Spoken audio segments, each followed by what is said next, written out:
We in the news all too often have to report on the lives cut short by gun violence. When someone is shot and killed, it's news. But what do we know about the people who survive gunshots? Their stories are often forgotten as soon as the headlines fade. The truth is, their trauma never goes away, and their voices deserve to be heard. As part of our Listening to You commitment, our team spent months embedded in the lives of shooting survivors across the city. In their own words, they are honest, raw, and sharing their pain and fight to live. Here's the first story in our series, Miracle Shots. Over the past decade in Chicago, nearly 30,000 people were shot and survived. Each one an example of recovery and hope. From the destruction of the body and the struggle to endure, to the joy of a life reclaimed. They are the miracle shots. And this is my story. It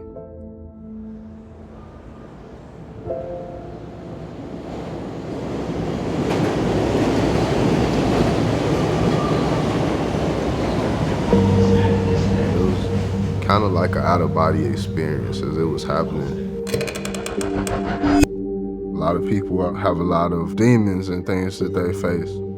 Chicago police are investigating a deadly The shootings continue tonight. Police say about the a mile shooting death of a man. 4 people being wounded by gunfire. I had to really decide, am I going to be halfway in and halfway out? At times, different parts of my body will feel pain and I'm like, damn, why did this happen to me? I am Marlon English. August 14, 2015, I was shot. I'm one of the people who made it through.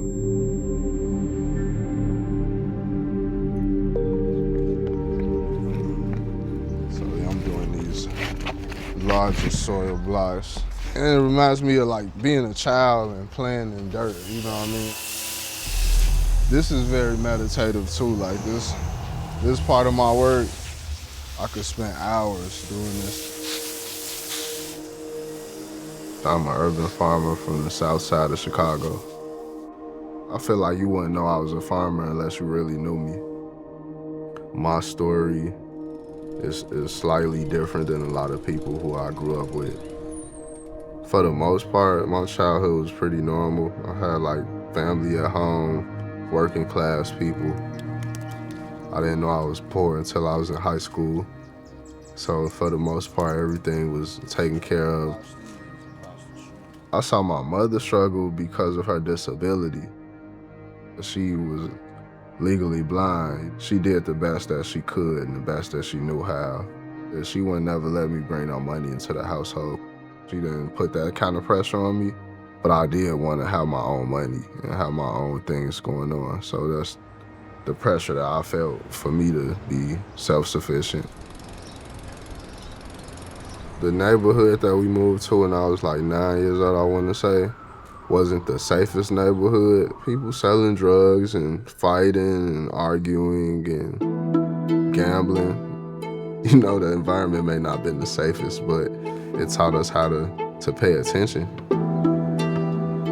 I've lost a lot of people who I care about to gun violence and also to drug overdose. People do drugs as well to cope with a lot of violence and a lot of trauma. A lot of my peers came from families who, ran the streets. The people in the streets that I would see every day were people that I easily connected to. Anything that I chose to do was because I wanted to do it, or I felt that it was necessary to do at the time. When I was in the streets, people knew who they were looking for and why they were looking for them. And so it was just kind of oh man, we gotta be careful, because dudes are getting shot. I feel as though I was already kind of gravitating away from the streets and outgrowing it. That neighborhood is one of the most violent neighborhoods in Chicago. How could you ignore? We dying at your There was no level 1 trauma center on the south side at all. We had been doing protests to advocate for them to reopen the trauma center.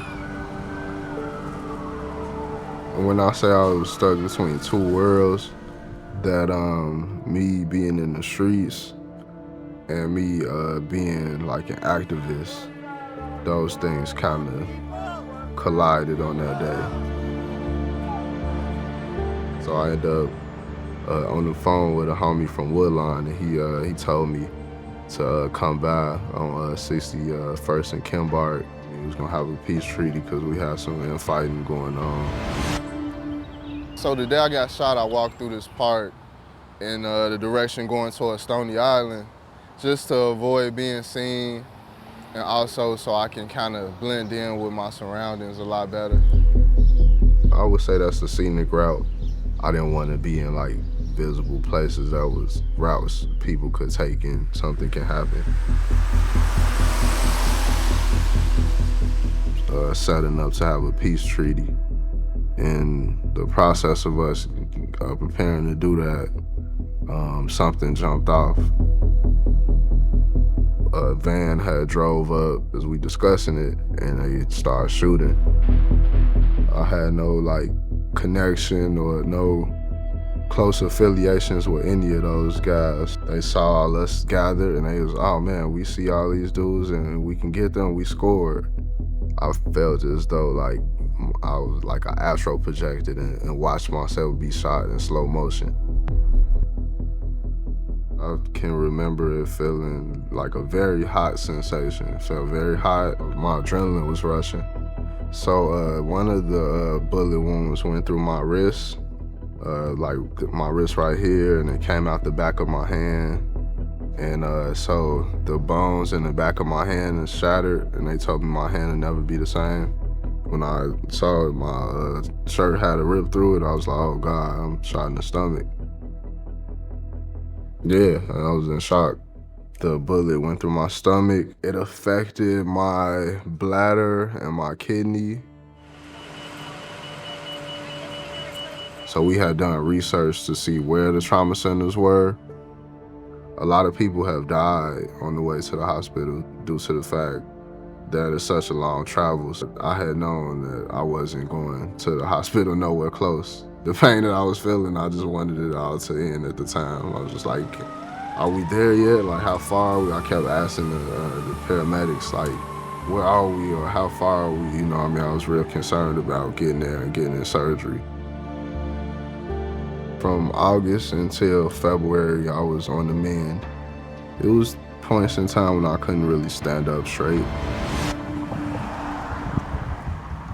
What do I do now? Like, where do I go from here? So, you know what I mean, just kind of thoughts of uncertainty.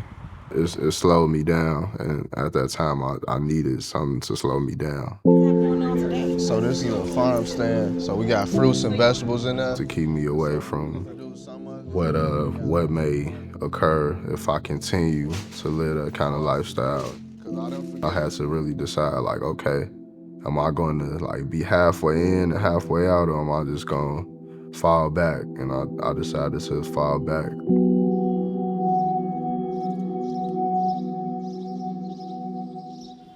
How I understood justice at the time was with street justice. I wanted something to happen. Vengeance, for sure.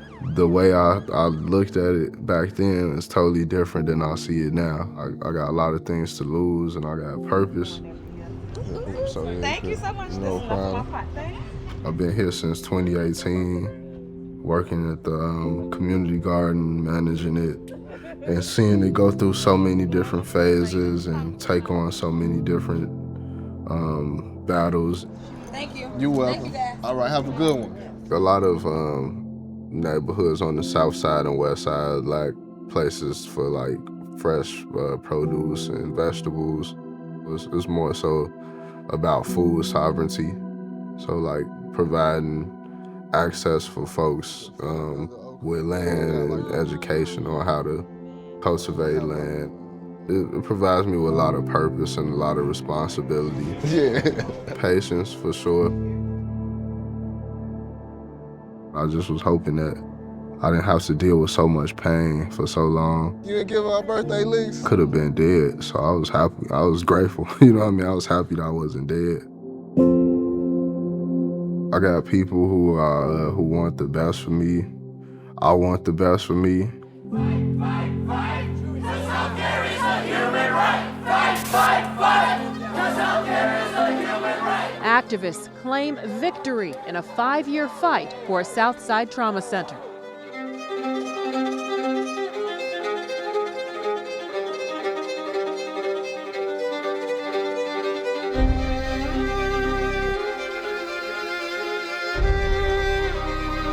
Yeah, it was a big win. I didn't think I'd see it in my lifetime. It felt great. Actually, when we had our victory party, it was a few months after I was rehabilitating from what happened, so I still had my colostomy bag on. What do we want? Trauma Center! When do we want it? Now! I was wearing my cast at the victory party. Yeah, it was a historical moment.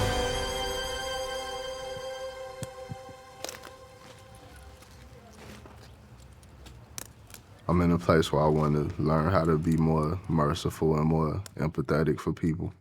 I see people in these groups as people, you know what I mean? But someone who may not have that type of connection may see them as a gang or as criminals because a certain level of power or privilege places them a bit apart from having to empathize with people who live that way. And so I believe that healing happens through rehabilitation and restoration.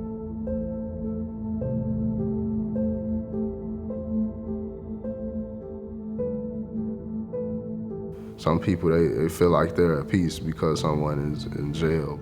That does nothing for me. And how do we create a system of accountability where people actually become reformed and healed and they take accountability for their actions?